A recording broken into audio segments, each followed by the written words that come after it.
Welcome to History with Herodotus, where the boundaries of time and space are bridged by the power of human curiosity. Today, we embark on a fascinating journey through the ages, tracing the evolution of one of humanity's most extraordinary achievements, the history of flight. As we delve into the origins of flight, we find ourselves in ancient civilizations where myth and science intertwined like the threads of a rich tapestry. The dream of soaring through the air was not just a fantasy, but a deeply ingrained desire, reflected in the mythology and folklore of cultures worldwide. In ancient Greece, the legend of Icarus and Daedalus captured the imagination of people, symbolizing both the aspiration to fly and the dangers of unchecked ambition. The practical foundations for flight, however, were laid in observations of nature. The study of birds in flight fascinated many, including the Greek philosopher Aristotle, who noted the way birds move their wings to generate lift. This early interest in aerodynamics, though rudimentary by modern standards, planted seeds that would germinate into more substantial inquiries over the centuries. The Middle Ages saw a continuation of this curiosity, with inventors and thinkers proposing various machines that could fly. One of the most notable figures from this period is Leonardo da Vinci, whose designs for flying machines were well ahead of their time.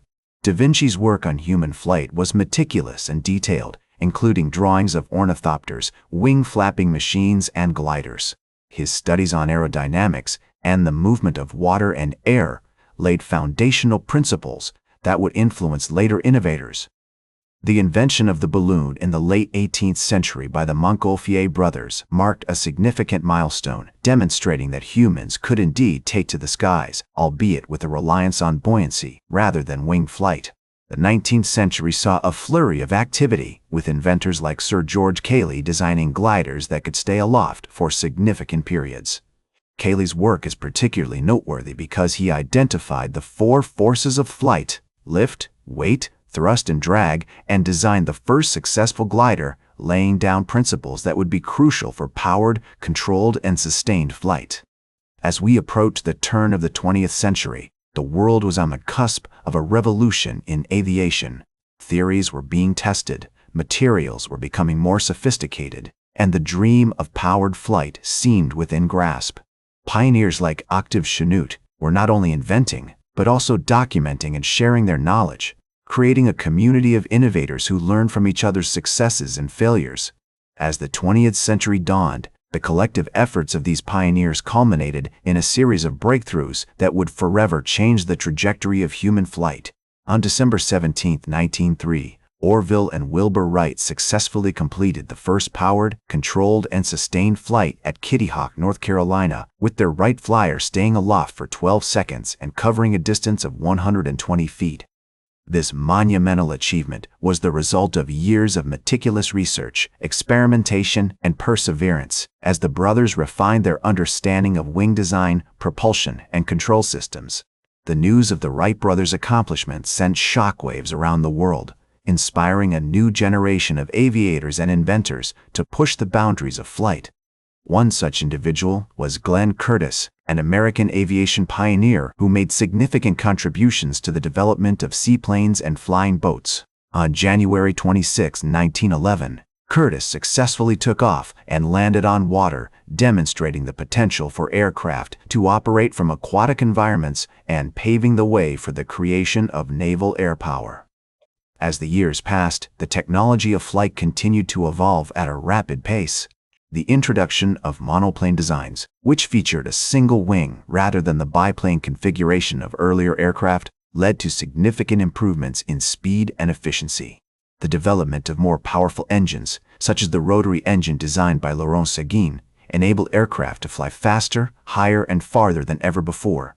The outbreak of World War I in 1914 marked a turning point in the history of flight, as aviation technology was rapidly adapted for military purposes. The use of aircraft for reconnaissance, bombing, and dogfighting became commonplace, with legendary pilots like Manfred von Richthofen, also known as the Red Baron, gaining international fame for their aerial exploits. The war also spurred innovation, as manufacturers like Sopwith and SPAD produced iconic fighter planes that would become synonymous with the era. In the aftermath of the Great War, aviation continued to expand and mature with the establishment of commercial airlines and the development of new technologies like airmail services and instrument flying. On May 21, 1927, Charles Lindbergh completed the first solo non-stop transatlantic flight, flying his Spirit of St. Louis from Roosevelt Field in New York to Le Bourget Field in Paris in an astonishing 33 hours and 30 minutes. This feat captivated the world's imagination, cementing Lindbergh's status as a hero and underscoring the potential for aviation to bridge vast distances and unite nations. The 1930s saw the introduction of all-metal aircraft like the Boeing 247 and the Douglas DC-3, which offered unparalleled strength, durability, and comfort. These planes enabled airlines to operate more efficiently and profitably, leading to a significant expansion of commercial air travel and the creation of iconic routes like the Pan American Clipper service. As the decade drew to a close, the world was on the brink of another global conflict, one that would once again transform the face of aviation and propel humanity toward new heights of innovation and exploration.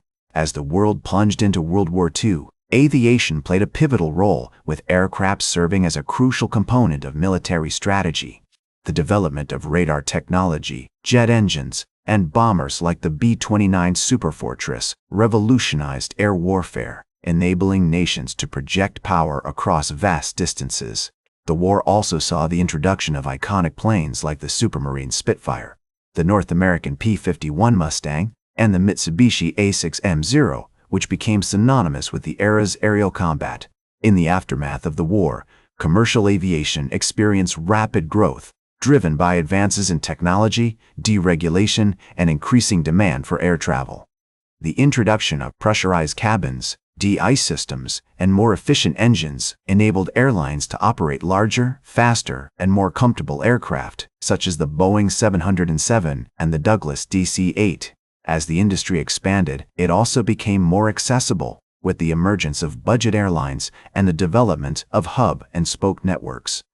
The latter half of the 20th century saw significant milestones in the history of flight, including the first commercial jet airliner, the de Havilland Comet, and the supersonic Concorde, which could travel at speeds up to Mach 2.04. The space age also dawned, with the launch of Sputnik, the first artificial satellite, and the moon landing, which marked a new frontier in human exploration. As astronaut Neil Armstrong once remarked, "Flight is a key to opening up the universe," highlighting the profound impact of aviation on human progress. Today, the history of flight is remembered as a testament to human ingenuity, perseverance, and collaboration. The legacy of the history of flight can be seen in the modern air travel industry, which transports millions of people around the world every day, facilitating global commerce, cultural exchange, and economic development. It can also be seen in the ongoing pursuit of space exploration, as nations and private companies push the boundaries of what is possible in the cosmos. That's all for today's History with Herodotus. Remember to like, share, and subscribe, and until next time, remember that, to understand the present, we must first understand the past.